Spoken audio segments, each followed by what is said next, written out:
tunafanya nini? Mbona tujaambiwa mwanaume pia anapunguziwa joto? Mbona ikuwe ni mwanamke? Tena inafanywa against I will. Si kwamba ni yeye amekubali. Na ina madhara mingi kama sasa wakati wa kujifungua, kuna wakati pia labda vile amekatwa ametairi tofauti, blood anakuwa na blood flow mpaka anakufa.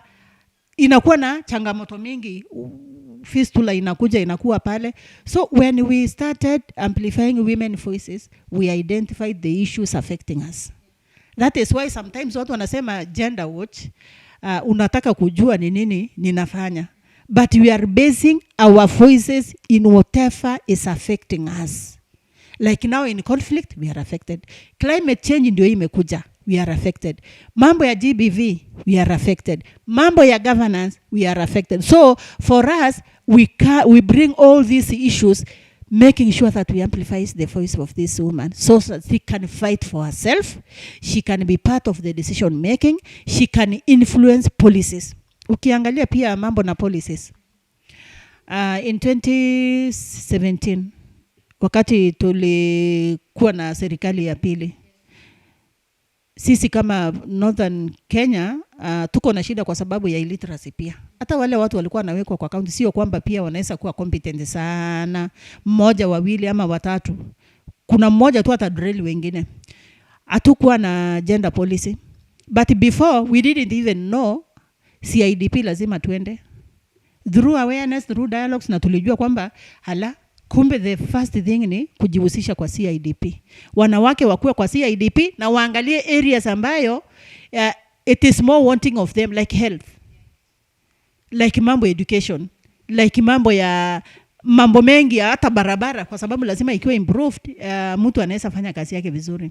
Like security, still the issues ambayo inatu affect lazima tu address pale. So we went there, tukasema kwamba tuwekewe pesa kwa gender and culture department. Then vizuri kawekwa, tukatengeneza activities. I remember we were in Landmark putting some activities, and we are now happy as Isiolo Gender Watch that at least some of our objectives itakuwa met kwa sababu serikali itakuwa imeweka pesa. All of a sudden, wakati muda imeisha, after 2 years, I went and met the chief officer. Nikamuuliza. Akaniambia, unajua zile pesa ziliondolewa. Zilitolewa zikawekwa mahali pengine, unajua kama hakuna sheria ambayo ina guide kufanya hiyo pesa, haiwezi. That is now where we now started mobilizing other organizations, kwa sababu hiyo sasa ni kitu kubwa, si Gender Watch. We started now talking. Unajua inaanzanga na talking. Kuongea kwamba sasa tutafanya aje, kuna policies zinastahili kuwekwa, hata sasa hatujui tunaanzia wapi. Luckily enough, crew ikakuwa na pesa. Crew wakakuja wakasema we will support the process. So the gender policy is our voices from Isiolo. Kuna policies zingine zimekuwa copy pasted, but the gender policy is owned by Isiolo community, especially women. So mpaka iliweza ikuwa launched, at least we can say that we have a gender policy. Still kwa ile kazi tunafanya, hata mtu tu umekuja mumeongea, umeita mumeongea, but at the end of the day huyo mtu anatoka anaingia kwa nyumba yake, hiyo story inaishia hapo. So what we are using now, we are recruiting women groups, because they are groups ambazo watu wanakutana kila dakika kuongea na kutengeneza one movement. Tumekuwa na cases nyingi ya maybe GBV ambazo msichana amerepiwa. Kuna hiyo referral pathways, community haijui. Kuna zile vitu ambayo unastahili kuchunga. Yani labda usitoe hizo nguo, usioge. Community haijui, mtoto ameoshwa, amekaa siku 3 siku 4 ndio sasa anapelekwa hospitali. So we are still creating through these movements. Tunawaita mahali moja kama 50 women from different groups, we do a meeting. Then they draw their work plan there. Wanatoka wanaenda kwa community. Wanafanya awareness wenyewe kwa community, because that one we have seen it has a greater impact. Wanafanya. So saa hizi unapata tunapigiwa simu, kuna msichana amerepiwa, tumekimbisha, tumeshughulika nayo. Unaona, it is not Grace and the Isiolo Gender Watch now running, it is now the community ownership of the project and running and making sure that kile wanapata wameshughulikia mpaka mwisho. For us ni kuwa link, Kama ni kwa hospitali, we call, waweze kushughulikiwa. Wakifika hospitali wanasema tunapitia wapi, tunawaeleza, then we link. Kwa sababu tayari reproductive health ya hospitali pale, the staff tunafanya na wao. So tunajuana. Alafu pia tuko na link kwa gender desk ya polisi. So whatever something comes up, we call them and they respond haraka. Na 00720 925. Hiyo ndio hotline ambaye ukipiga simu itaingia, na itaingia kwa staff wote. Tuseme staff 3 ndio tumeregister hapo. Hii sio simu ambaye ati tukifunga ofisi saa 11 ati hiyo simu itakuwa imefungwa. Hapana, hii tumeiweka kwa system. So imekuwa attached kwa namba yangu. Anywhere I am, hiyo simu nitachukua. Simu yangu ikizimika, kuna mtu namba 2 ambaye ni project officer. Yangu italia, itakata, ilie kwa huyo mwingine. Ikate, ilie kwa huyo mwingine mpaka until ichukuliwe. So hiyo namba ni utapiga na utapata mtu. Aiangalii masaa. Ukinipigia hata usiku utanipata, kwa sababu mambo ambayo tunashughulikia ni agenda. I think what I can tell the community, the problems ziko ndani ya community. The problems are even shida zile zinakuja nyingi ni za community, na community iko na uwezo ya kuketi chini na kuleta suluhisho.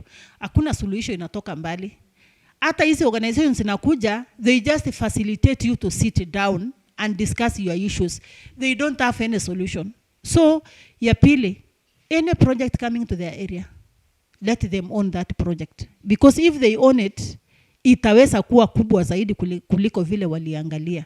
So kitu ya kwanza, shida zinatoka kwao. Wanastahili kuwa, kama ni jambo liko kwao, hao wenyewe waweze kusema. Ile polisi wako, tunasemanga polisi ni wachache kuliko sisi. Maybe kwa watu 1000 tunaweza weka polisi moja, hataweza kuwasaidia. Na polisi huyo ana macho ya kuona mbali, ni wewe utampelekea report. Na pia hata ukimpelekea, ansa iko kwako. Na amani ailetwi, unajua wanasemanga inaletwa kwa incha ya upanga. Ailetwi kwa incha ya upanga, bali inaletwa kwa kuketi chini ya miti, kusungumuza, kuangalia ni nini tumekosania na tupatie solution sisi kama jamii. That Modogashe declaration, kwa sababu tuko na hiyo declaration, but it is not being used. Okay, can you tell us about that The Modogashe declaration inasema kwamba watu kama wamepigana. Modogashe declaration ilitengenezwa na watu wa Northern Kenya, Isiolo, Garissa, Wajir, Mandera na Marsabit. Na the Modogashe declaration ilikuwa inapatia powers kwa community iweze kusolve issues kulingana na vile walisema tutasolve. Kama ni mbuzi moja imeibiwa na jamii, ilipwe kama 3. Unalipa 3 ingine kwa moja. Kama mbuzi yako ni 10 iliibiwa, definitely utarudishwa 30.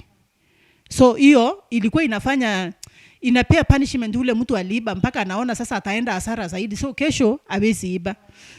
Hata hivyo atusemi kwamba Modogashe declaration haina changamoto. For us who are advocating for women voices, we had some challenges because of the tradition still. Wakati wazee walikuwa wametengeneza kuja kwa jamii ya Wasamburu, they said that no, sisi, kwa sababu ilikuwa hata mtu akilipwa, kulikuwa na malipo pia ya binadamu, of which human rights haikubali. Pia walikuwa wameiweka wakisema mwanaume akiuliwa anapatiwa mifugo 100. Lakini sasa walipo discuss, kwa sababu at that time there was no women who were participating, ana kama wali participate, they never even give their voices. It was a man for 100, a woman for 50. You see, still demeaning women. And this is the human right, the right to the life.